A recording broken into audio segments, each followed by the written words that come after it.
Hello, good evening, and welcome to another episode of Brett's Old Time Radio Show. Welcome to my home here in beautiful Lyme Bay. Thanks for joining us once again for our regular... I'm not in Lyme Bay. What am I saying? We're recording this from Cornwall. I'm in Cornwall today, and I wanted just to check in and say hello. So, look, the weather's not brilliant, but I'm in Cornwall, and it's lovely to be down here. Thanks for joining us once again for our regular late night visit to those dusty studio archives of old time radio shows. Not my home, but we're in Cornwall, which is right down south coast of the United Kingdom. I'm Brett. I'm your host for our Nighttime podcast. Welcome to another episode. I've got Facebook, Instagram, and YouTube. Do please check them out. They're all called Brett's Old Time Radio Show. If you could give us a little follow, that'd be brilliant. Don't forget, we've got a brand spanking new show. Every Sunday, it's called Sunday Night Mystery. Just ask your device to play the podcast Sunday Night Mystery, and you are going to flipping love it. Time now for another adventure with the Texas Rangers. This one's called Iceman, and it was first broadcast on the 2nd of March, 1952.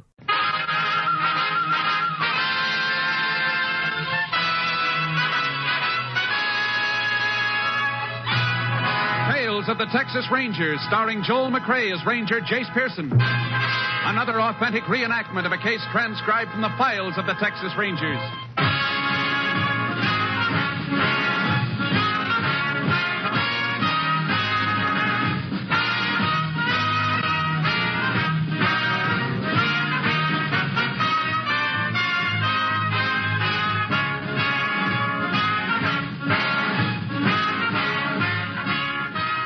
Dates and places in the following story are fictitious for obvious reasons.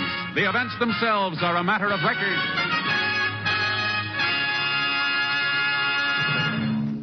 Before we bring you today's story of the Texas Rangers, let's talk a moment with Phil Harris and Alice Faye during a break in the rehearsal for today's Phil Harris, Alice Faye show.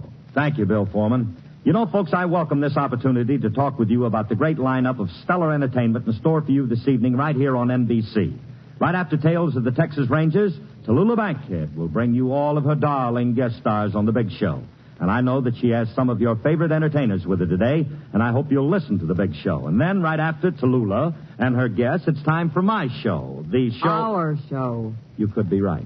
Our show, the Phil Harris, Alice Faye show with Frankie Remley, Brother William, Julius Abruzio, and little Alice and Phyllis. And don't forget the Theater Guild on the air, Phil. That's right. Immediately following our show, you'll hear your favorite stars of Hollywood and Broadway in great plays on Theater Guild on the air. So we hope you'll stay tuned right here to NBC. Thank you, Phil Harris and Alice Faye. And now, here's today's adventure of the Tales of the Texas Rangers.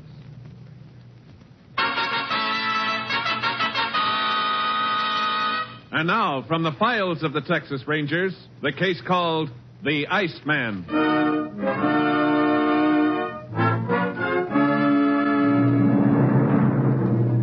It is 3 a.m. on September 17th, 1948. In a farmhouse 9 miles north of Raynor, Texas, Helen Dreyer wakes from a sound sleep, raises herself on her elbow, and listens for a moment. Then she leans across and taps her husband urgently on the shoulder. Wake up. All right, I'll get up. What's the matter? Somebody downstairs. I don't hear nothing. Listen, it's in the kitchen. Yeah, I hear it now. I'm going down there. No. I can't let him go. You get hurt. Honey, please call the sheriff. Don't take any chances, please. Oh, well, maybe you're right. Where the dickens is that phone? Oh, here it is. Operator, get me the sheriff, quick.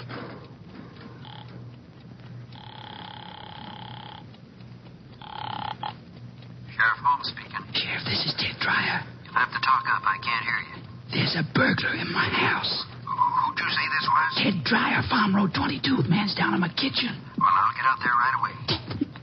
He's coming along the hall toward the stairs. I think he's heading upstairs, Sheriff. Don't try to stop him. I'll get there as quick as I can. Dad, he's coming up here. Yeah. What do we do? Oh, Dad, I'm so scared. Dad, you're sleeping, honey. Whatever happens, don't move. You're not going to... No. Honey, quiet.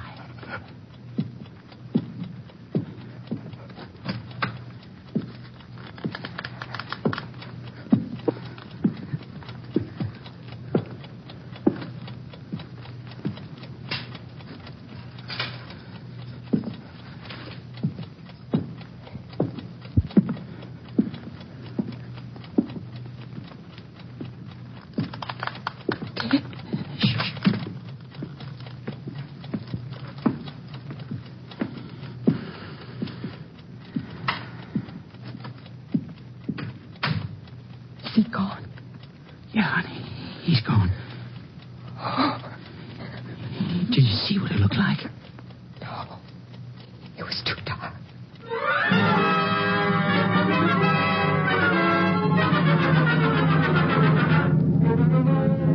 The sheriff reached the Dreyer farmhouse 20 minutes after the departure of the intruder. He found Mrs. Dreyer in a state of hysteria and sent her upstairs with her husband.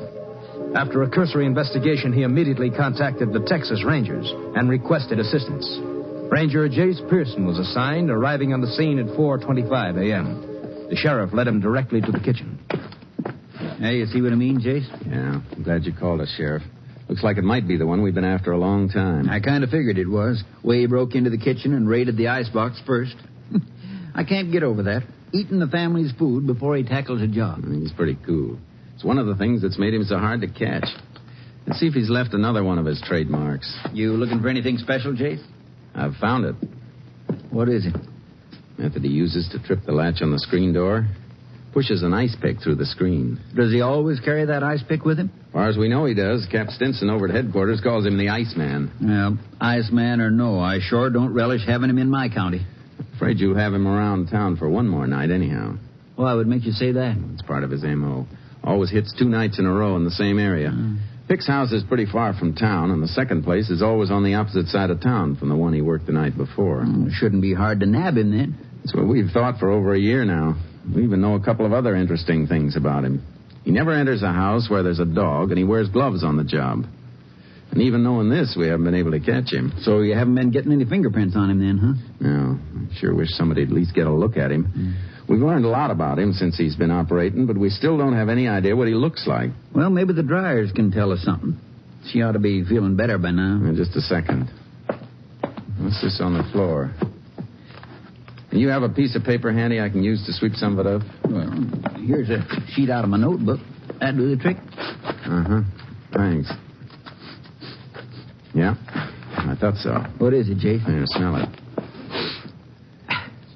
I'd say it was snuff. So would I. Mr. Dreyer use it? Nope. Ted smokes cigars. It looks like we've just discovered another one of the Iceman's habits. And every time we do, we get just a little bit closer to catching him. Sure hope you're right. Let's go up and see if the Dryers can tell us anything. Miss Dryer was right jumpy when I got here. Not much wonder either. She was the one first heard him moving around in the kitchen. How much money to get here? Over $80. Ted had just been to the bank. All right, if the ranger and me come in? Sure. Come on in, Sheriff. Find anything to help you? No, we think so. How you feeling now, Miss Dryer? Oh, I'm still a little shaky. I don't think I'll ever sleep again tonight. The way he came right into this room. Now, honey, it's all over. I know, but I'm still so scared. Sure. Don't you and the sheriff want to sit down, Ranger? No, thanks. We'll just be a few minutes more. Well, I've been thinking since it happened, maybe I did wrong not trying to stop him. You're lucky you didn't, Mr. Dreyer. A couple of people have tried. He's pretty handy with an ice pick he carries. Has he killed anybody? No, but he's come close. When he gets cornered, he's like a weasel. You seem to know a lot about this fella. We never laid eyes on him. Well, then how That's not hard, Ted. Our man's been operating for over a year in different parts of Texas, and the ranger's got a good idea of his M.O. M.O.? Modus operandi. It's the pattern habitual criminals follow on a job. Almost like a signature. But what we really need is some description of the man himself. I wish we could help you, but it was right dark in our room, and he didn't use a flashlight. Well, I saw his shadow when he crossed in front of the window. So did I, honey, but that's not what the ranger wants. We appreciate you trying anyhow. What do you figure we ought to do next, Chase? Be light in a few minutes. We'll see if there are any tracks to follow outside. We won't stand much chance of catching up with him this late. I know, but we might get a line on something almost as important. The direction he took when he left here.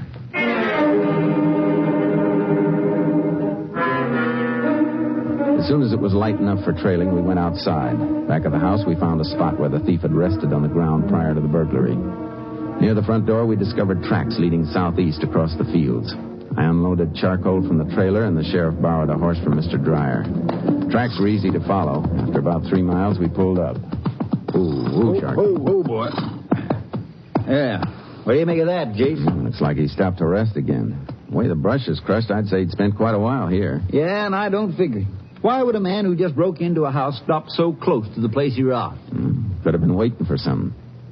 How far is the main highway from here? Pretty close, just over that rise. We'll see if the tracks lead there. Get up, Chunky. Come on, boy. If you're right about his waiting for something, it could be he's got a partner with the car. Meets him on the highway at some special time. Maybe, but our Iceman strikes me more as the type who'd work alone. Tracks look like they're going to lead right onto the highway, Jace. Suppose they do. Where do we go from there? See if he crossed the road. If he did, might give us some indication of where he was heading. And if he didn't? That's something we'll have to try and figure out. Oh, Charky. Oh.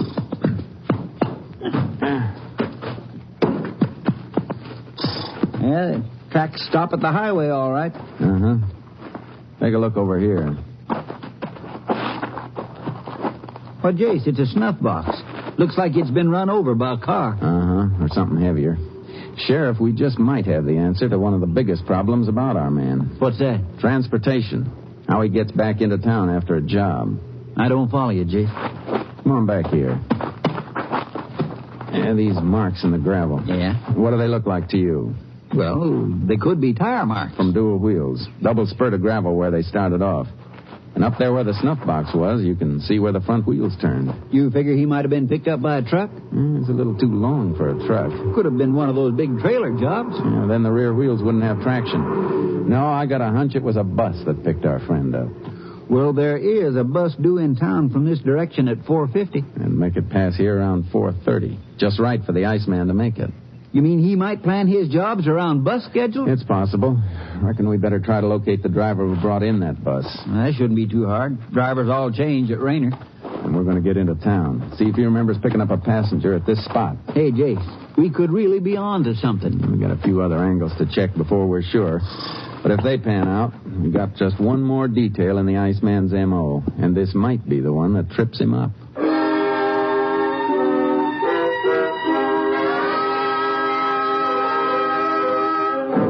We reached the Continental Trailways bus depot at 8 that morning and located the driver who had brought in the 4:50 bus. He remembered picking up a single passenger 8 miles from Raynor, but was unable to describe him. I left the sheriff in the depot restaurant and called Austin. 20 minutes later, I had the information I needed. I joined the sheriff at the restaurant counter. Grab a seat, Jace. I ordered you some eggs and coffee. Told the girl to keep them hot till you got here. Thanks. Hey, miss, you can bring the Ranger's order now. Find out anything from Austin? Plenty. Every job the Iceman's pulled has been at a time and place where he could have used a bus to get back to town. Hey, then we are onto something. Yeah, and we're going to try to take advantage of it tonight. Thanks, miss. Jace, how do you figure to work it? According to the Iceman's M.O., he'll pick a house south of Raynor tonight. We can be sure it'll be somewhere not too far from the main highway into town. You reckon we can get him when he tries to board the inbound bus? We're going to try. I checked the schedule. The early morning bus from the south gets to Raynor at 5:06. We'll be tailing it all the way in. It sounds like it might work. How far out do you want to pick it up? 15 miles ought to do it. But we'll make it 20 just to be safe. 20 miles. We'll have to be out on the highway at 4. I reckon we ought to leave here about 3. Uh-huh. You better go catch a few hours sleep now, Sheriff. I don't think we'll get much tonight.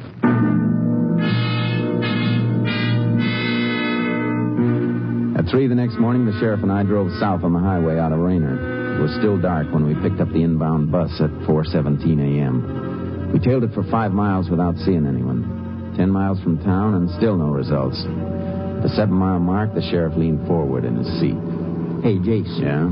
Can you get a little further over to the right? You think you see somebody? I'm not sure. How about now? Yeah, that's better. Yeah, up at the top of the next hill. The bus headlights just caught him standing at the side of the road there. Hold on, Sheriff. We're going around the bus. Then we're going to roll. You see him now? Yeah. Stay on your toes in case he makes a break when we stop. Right, Jace. If you get close to him, watch out for that ice pick. I'll try not to get that close. Get ready. Well, can you beat that? A woman. I ought to kick myself. She had me fooled, too. There ought to be some kind of law against women wearing slacks. Reckon she works in the aircraft plant. Now we'll let the bus pass us again. He might still be between here and town. What do we do if we don't spot him? Turn around, come out again. There's another bus due at 9:03. We'll pick it up at the same place and tail it. He's got to be around here somewhere, and we're going to find him.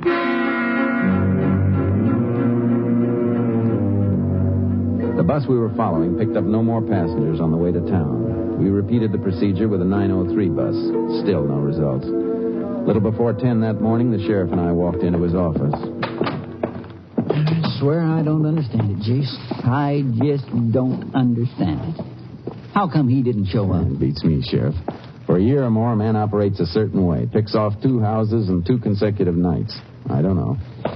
Maybe I was all wrong about that bus routine. No, I don't think so. Once you figure his pattern, it's laid out too clear. Couldn't be only coincidence about his robbing houses near the main highway just an hour or so before a bus passes. I guess not. But if taking a bus into town is part of his M.O., where was he? No robbery reported last night. Could be he decided to lay low for a night or two. That doesn't figure either. He wasn't scared the night before. Made an $80 haul from the dryers and never even knew they were awake. Yeah. Looks like he might have cleared out. What are your plans now, Jace? I reckon I better start back to headquarters. Cap says he's got enough work lined up to keep me busy a month. Well, I'm sure sorry it didn't pan out. I sort of had my heart set on helping to haul in that little weasel. Well, keep in touch with us, Sheriff. If you hear anything, give us a yell. I sure will, Jason. Thanks for everything. So long, Sheriff. Sheriff home. Yeah? What? Yeah, wait a minute. Jace! Oh, Jace! You call me, Sheriff? Yeah, come here. All right, now give me that again. I see. Sure. Okay, we'll handle it. So long. What's up? Reckon Cap Stinson will have to get along without you for another day. I don't think you'll want to leave now, anyhow. Why not? Our man did hit last night. Robbed an old fellow named Earl Sweezy, 10 miles south of town. Well, I guess I was wrong about that bus routine after all. Maybe. But I got an idea last night with something new for your Iceman. He stole the old man's car, used it for his getaway. I wonder what made him break his M.O. like that. I reckon he had to get away fast. How do you mean? He stabbed old man Sweezy with his ice pick.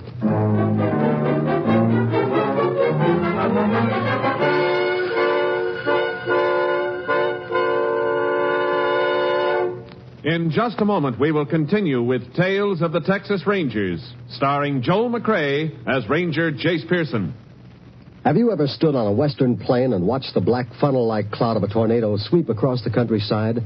Have you ever seen the destruction left in its wake? Whenever and wherever disaster strikes, your Red Cross must be prepared to care for the injured, the homeless, the destitute. Following the sweep of a tornado, the raging waters of a flood, the blow of a hurricane, the need for help is immediate and urgent. If you are there on the scene, you will certainly do all you can to help. But even if you are hundreds of miles away, you can still answer the call of the victims through your Red Cross. For you, all of us are the Red Cross. Our Red Cross sets up shelters for the homeless, provides food and clothing and medical care. Then, when the danger has passed, our Red Cross stays on for the long and expensive job of rehabilitation, rebuilding shattered lives and homes. Many people lack the resources to make a new start after disaster losses. Then they turn to you, and you answer their call through your Red Cross. Give and give generously to the 1952 Red Cross Fund Drive. And now the second act of Tales of the Texas Rangers. We continue now with Tales of the Texas Rangers and our authentic story, The Iceman.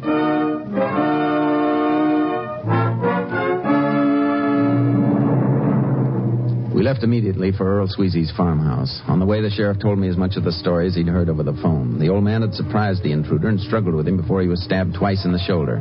When we pulled up to the house, the doctor was just leaving. He informed us that Mr. Sweezy was not badly hurt and was waiting for us. Well, Sheriff, come in. You too, Ranger. Thanks, Mr. Sweezy. Hey, Earl, you shouldn't be walking around with that bad shoulder. Now, Sheriff, don't you be talking like that, Doctor. Telling me to stay in bed. I'd be bored to death staying in bed. The doc said you did lose some blood. And I've got a lot more. Takes more than an ice pick to be letting all the blood out of old Earl Sweezy. We'd like to ask you a few questions about what happened last night. And I expect you'll be wanting to hear the whole thing just the way it occurred. Now, come into the kitchen with me. I want to show you just the way things was when I surprised this we can stay right here for now, Mr. Sweezy. I think you'd be more comfortable. Now, don't be spoiling the excitement for me, Ranger. I've been looking forward to telling you about this ever since you let me know you was on your way out. Will you be coming with me? You fought with the burglar in the kitchen? That I did. I was up in my bed, sleeping sound as you please, when I heard the rattling and shuffling down here. What time was this, Mr. Sweezy? Now, I wouldn't be knowing exactly, Ranger, but I had a feeling it was sometime after, 3 or 4 o'clock. Uh-huh. Here we are. Now, I've left everything the way it was, except that I've cleaned up the little bit of blood there was on the floor there. Hey, you put up quite a fight at that, didn't you, Earl? I'm proud to say I did. And if it hadn't been for that ice pick he was so fond of wielding, it'd have been a different story altogether. What happened after you heard him down here, Mr. Sweezy? Yes, well, I come down the stairs easy like. And when I got to the kitchen door, what do you suppose I seen this fella doing? He was probably eating. Somebody already told you about it. No, Mr. Sweezy. That's the way this man operates. Breaks into a house, eats, and then takes whatever money he can find. Is that so now? Well, I'll be quick about telling you the rest, stranger. I could just make out this fella sitting at the table eating. I give a good run and a jump, and before you know it, we was fighting like two wild cats, and then he put this ice pick in my shoulder. Next thing I remember, I come to, and it was bright daylight. I got up and I made it over to Hank Lauer's farm. Don't you have a phone here, Earl? Never felt the need of one till now, Sheriff. Did you get a look at the man while you were fighting? Well, now, Ranger, that's hard to say. I seen him and I didn't, what with it being so dark and all. Well, could you describe him? Well, the most I could say is about the size of him. He was about my height and quick. Oh, he was quick as a scared rat. Oh, there's something else I forgot. What's that, Mr. Sweezy? The eyes of him, the eyes. I expect that was the only part of his face I really seen. Mean eyes. Looked at you the way a bobcat does when you get him cornered. Uh-huh. You think you'd be able to identify him if you saw him? As I said, I seen him and I didn't. But I'm thinking I could identify him. We heard in town he stole your car. Is that true? It is, and I'm glad you asked me, Ranger. I was almost forgetting to give you the license number here. I got it right out for you. Thanks. Well, that'll be all for now, and you better take it easy for a while with that shoulder. Oh, don't be worrying about me. I'll be ready whenever you need me again. I hope that'll be soon, Mr. Sweezy.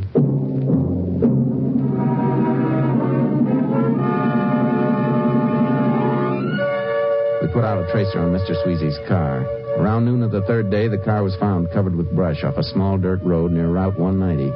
We were checking the area when I received a radio call. KTXA to Unit 10. Unit 10 to KTXA. Go ahead, KTXA. Iceman has been located through a standard MO check in town of Delaney. Reported breaking and entering during early hours this morning. Delaney, that's 50 miles north of here. 10-4. Does KTXA know exact location of crime with reference to center of Delaney? House belongs to O'Brien Edwards. Location 12 miles east of town. 10-4. This unit will proceed immediately to Delaney. Unit 10, clear. 10-4. KTXA Austin. He's already hit east of town. Should be west for his second strike. Want to tail a bus again tonight, Sheriff? If it means another crack at this Iceman, you just try and stop me. Let's get rolling, Jace.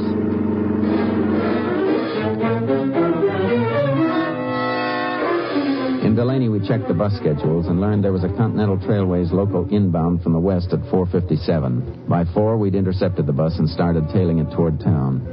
At 4:25, we spotted a man standing at the side of the road a quarter mile ahead of the bus. He passed the bus and pulled up 10 yards from the man, keeping him in our headlights. He made no attempt to run as we got out of the car. I saw him throw something over in the brush, Jake. Yeah. Stay where you are, mister. We want to talk to you. A bus is coming. I got to get in town. Wave the bus on, Sheriff. Sure. Look, what you doing? I got to get on that bus. We'll give you a ride into town. Well, you got no right to do this. What's your name? George Tagg. Where do you live? I don't have to tell you nothing. I asked you where you live. I want an answer. Dallas. What are you doing out here tonight? Maybe I've been visiting a friend. Your friend have a name? Look, you got no business asking me questions like this. Frisk him, Sheriff. Yeah. You keep your hands off me. Shut up. Well, looks like the beginning of pay dirt, Jace. Box of snuff, wallet full of money, and a pair of cotton gloves. I want to use these gloves. And my gloves? Got a right to use them any way I want. You ought to learn the law a little better. Now, suppose you go get that ice pick you just threw away. I don't know what you're talking about. See if you can find it, Sheriff. I'll find it if it's the last thing I do. Now, look, how long are you going to stand out here asking me questions? Until we're finished? Where were you tonight? Told you before. Visiting a friend. Who? Maybe I can't tell you. Maybe she got a husband. Jace? Find it? Yeah. Sharp and shiny. Here. How many houses you break into with this, Tagger? I never saw that before. I don't think I'd claim it either if I'd stabbed as many people with it as you have. You wasting your time. You promised me a ride into town. Am I going to get it? Yeah, but not to the town you think. You're going to get a ride a long way back to a town called Raynor. We arrived in Raynor around 10 that morning. We locked Tagger in the county jail and contacted Mr. Sweezy. We told him we wanted him to make an identification and arranged to have a special show-up in the cell block. Tagger and 5 other men were to be presented to him in the hope that he could identify the man who'd entered his house. Come on in. Got the 6 of them over there in one cell. Fine. This will be far enough, Mr. Sweezy. Wait here while the sheriff brings the men out. Yeah, I'll have them out for you in a second. Ranger, if I'm not able to identify this man, do you have enough on him to send him away anyhow? Maybe. But without identification, a good lawyer could get him off. All right. All of you, come on out of there. Come on and stop talking. Now form a straight line in front of the cell. Get moving, all of you. We'll get a little closer now, Mr. Sweezy. Any of these men look familiar to you? I'm not able to say for certain, Ranger. Just take your time. That one. Start from the left. That might be him. You. No, the next man. Step out. How about it, Mr. Sweezy? Maybe if he was to talk. Anything special you want to hear him say? Maybe if he was to say, I'll get you. That's what he said when we was fighting. Let me hear you say, I'll get you. Look, what is this? Say it. I'll get you. Maybe if he was to whisper. That's the way he says when I heard him. Whisper those same words. I don't know how. You heard the ranger whisper. I'll get you. Mr. Sweezy? Ranger, I can't be sure. I just wouldn't want to be saying. Well, thanks anyhow. Sheriff? Look, wait a minute. What is it? I was just remembering, in the fight the other night, just before he put the ice pick in my shoulder, I had a hold of him and I scratched the back of his neck. Are you sure? And wasn't I almost forgetting? If that's the man, he'll have the mark of my fingernails across the scruff of his neck. All right, you. Turn around. Look, what you trying to do? Turn around. You can't make me do nothing I don't want to Ranger, do. it is him. That look he got in his eyes just then, I'd know them eyes any place. It's him for sure. What, you did it! I'll kill him! Come on. Just get out of here! Let's get back in that cell. I said in the cell. You can't put me in it! I lock it, Sheriff. I get out! I get out! Rat it all you want, Tagger. It's going to take more than an ice pick to get through that door.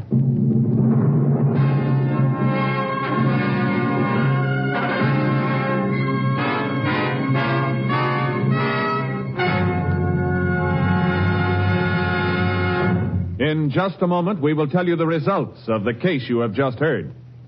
Hello, friends. This is Jack Parr. I'll be with you later this evening with the $64 question, but right now I'd like to remind you about some of the other great shows this evening on the NBC Radio Network. In just a few minutes, you'll hear The Big Show with Tallulah Bankhead and a big array of guest stars. And, of course, Meredith Wilson will be on hand to direct The Big Show orchestra and chorus.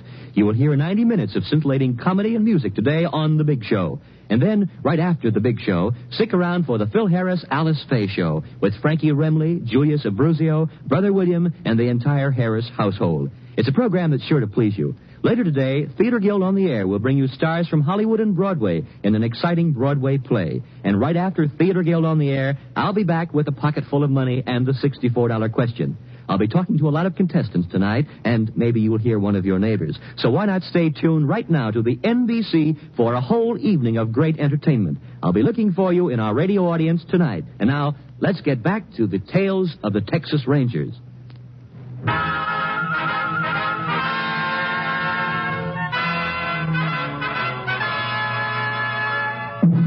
And now, here are the results of the case you have just heard. On November 17th, 1948, George Tagger was tried in the Rayner County Court on dual charges of felonious assault and burglary. He was convicted and sentenced to 23 years in Huntsville Penitentiary. Next week, Joel McCrea in another authentic reenactment of a case from the files of the Texas Rangers.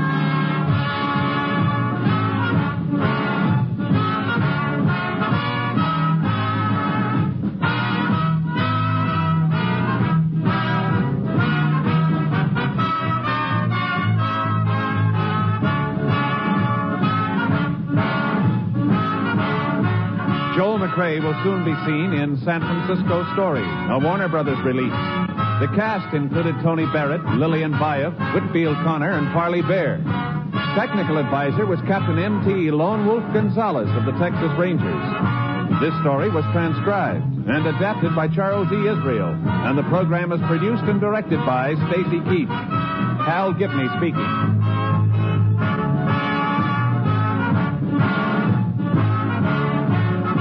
Next, The Big Show brings you 90 minutes of drama, comedy, and music on NBC.